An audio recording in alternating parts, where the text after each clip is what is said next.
폭동 현장을 둘러본 법원행정처장의 표정은 망연자실 그 자체였습니다. 참으로 참담한 심정입니다. TV를 통해서 봤던 것보다도 10배, 20배의 참혹한 현장 상황을 확인할 수 있었습니다. 제가 30년간 판사 생활을 하면서도 이와 같은 상황은 예상할 수도 없었고 또 일어난 바도 없습니다. 이것은 우리 법치주의에 대한 전면적인 부정행위이자 형사상으로 보더라도 심각한 중범죄에 해당하는 그런 사안입니다. 질문하던 기자가 이재명의 구속이 공평했다는 권영세 발언을 꺼냅니다. 헌법이 좀 지지부진하게 흘러가서 한번 거부권도 행사됐고 그런 게 이번 폭동에 좀 영향을 미쳤다고 많이 보시는지. 네, 어떤 한 가지 요인이 특히 강조될 상황은 아닌 것 같아요. 누가 봐도 있어서는 안 될 일이 일어난 것이고요. 그것의 원인에 대해서도 국민들께서 이미 다 판단하고 계시리라고 생각합니다. 권영세 비대위원장이 야당 대표에도 똑같은 자세에 적응해야 된다라고 언급하거든요. 야당에서 개혁을 발동했나요? 야당 대표가 재판 나오라 그럴 때 거부했나요? 수사기관에서 부를 때 거부하고 안 나간다고 막 그랬나요? 지난해 그 국회에서 체포동의안 통과됐을 때 구속영장 실질심사할 때 안 나갔나요? 할 말이 없으면 안 하면 됩니다.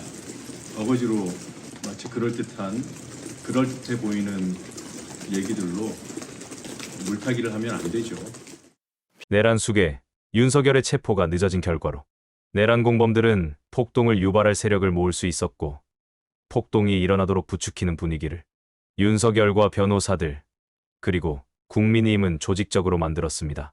윤석열의 파면이 어느 정도 시급한 일인지 법원을 침탈한 폭동을 통해서 이젠 다툴 이유조차 없어 보입니다. 피청구인은 매우 위험합니다. 만에 하나 이 사건 탄핵 심판 청구가 기각돼서 피청구인이 대통령 직무에 복귀한다면 과연 피청구인이 어떤 위헌적인 행위를 할 것인지 전혀 예측 가능하지 않습니다. 그래서 많은 국민들이 불안해하고 있습니다. 만일 피청구인의 헌정 파괴 행위를 받아들이고 그리하여서 피청구인을 파면하지 않는다고 한다면 이를 본보기로 삼은 미래 독재자를 키워내는 결과가 될 것입니다.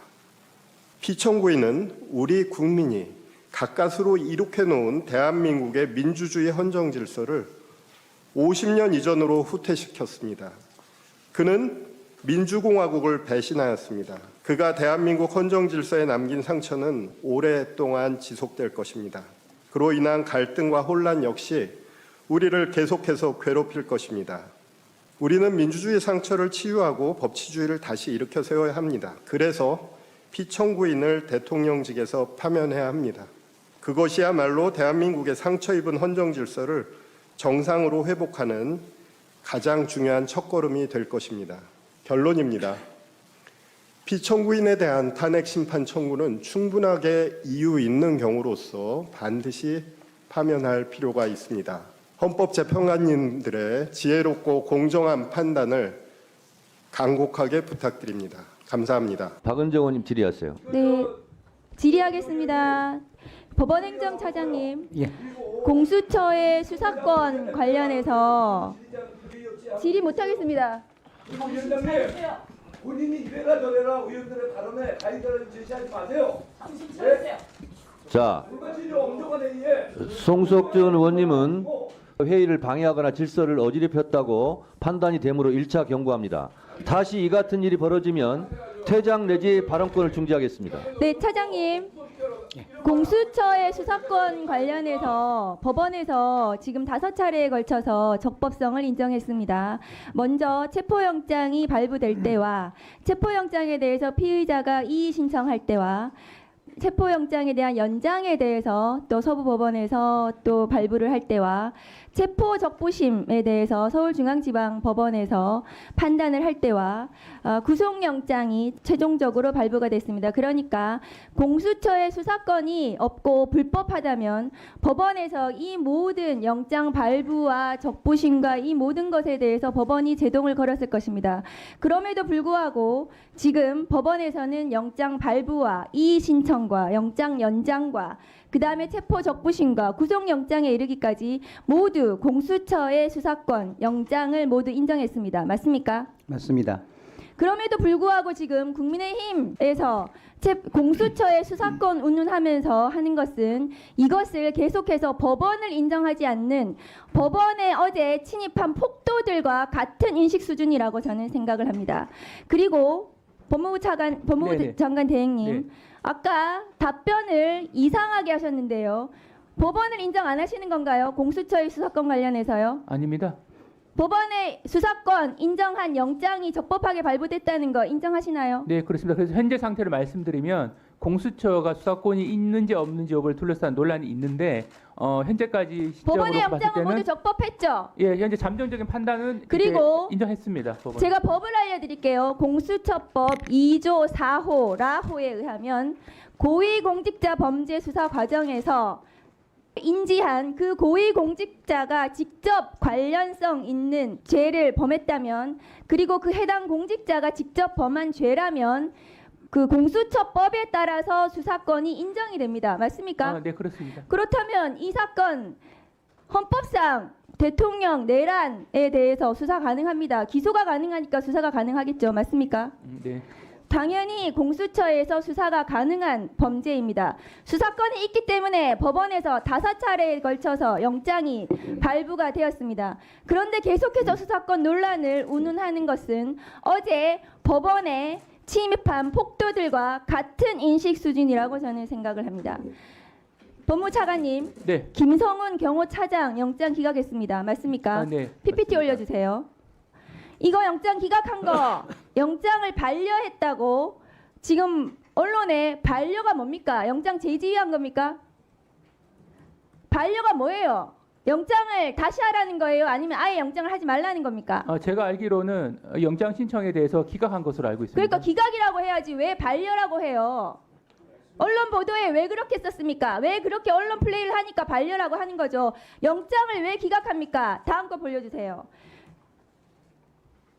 김성훈 경호차장 지금 무력으로 화기를 들고 적법한 체포영장을 집행을 저지하려고 했습니다. 저것은 제2의 내란이고 특수공무집행 방해예요. 주범입니다. 그런데도 불구하고 검찰이 영장을 왜 기각합니까? 지금 핸드폰도 안 들고 출석했다는 거 아니에요.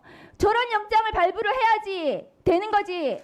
지금 피의자 윤석열 편들어주는 겁니까? 윤석열 검찰이 저렇게 영장을 기각을 하니까 지금 법원에 폭도들이 침입해가지고 김성훈도 영장이 기각되는데 검찰에서 영장을 기각해주는데 우리도 처벌 안 받겠구나. 그래, 배후 조정입니다. 윤석열 검찰이. 이 영장 어떻게 하실 겁니까?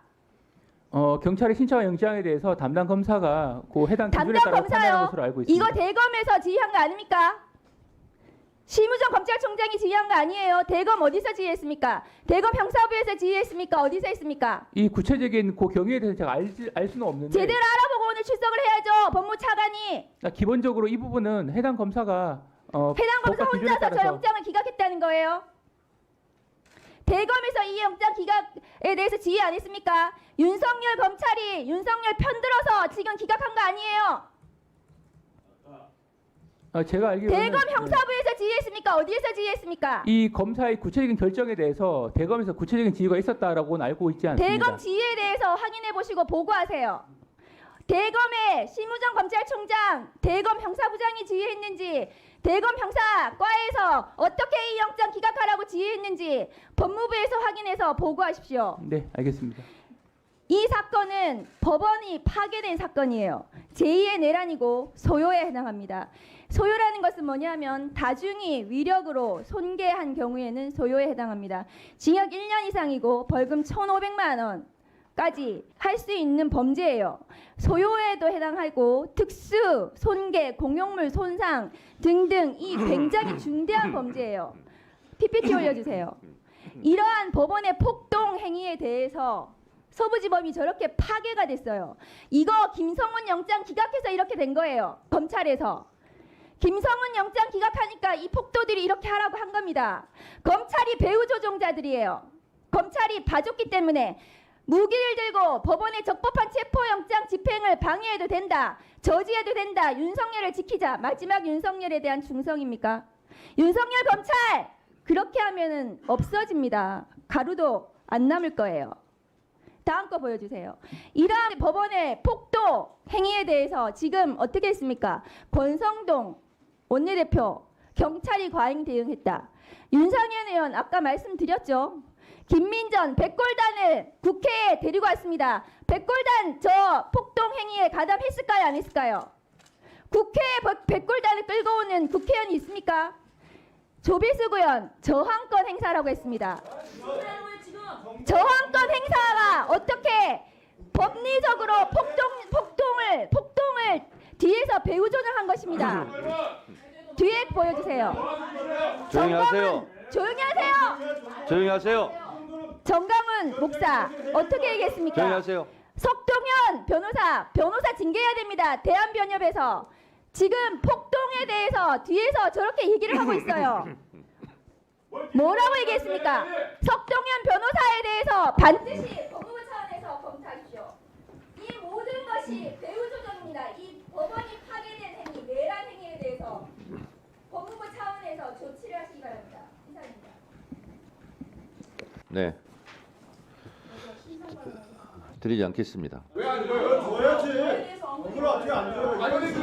그러면 권성동도 줘야 되고 윤상현도 줘야 되고 조배수 의원은 예입니까?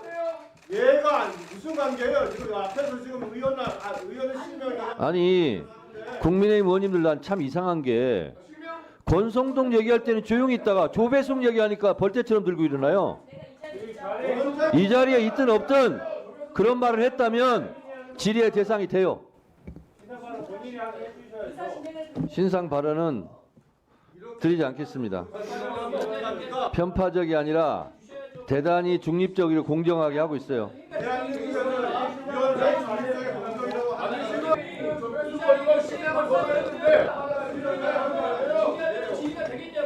아니 권성동도 실명했어요. 법사위에 있으니까 특혜 받고 싶어서요. 특혜 드리지 않겠습니다. 자, 권성동, 윤상현 다 얘기했는데 그때는 조용히 하더니 아니 법사위에 있는 사람은 특혜입니까? 같은 회의장에 있는 사람 실명 거론한 거 아닙니까? 그러면 같은 장소에 있는 의원들에게는 질의하면 안 됩니까? 질의 대상이 안 됩니까? 아니죠. 잘못을 했으면 똑같이 거론할 수 있어요. 이건 질의해야지 왜 자꾸 저격해도 괜찮아요? 이건 난장판을 만들겠다는 위원장의 의견밖에 안 되잖아요.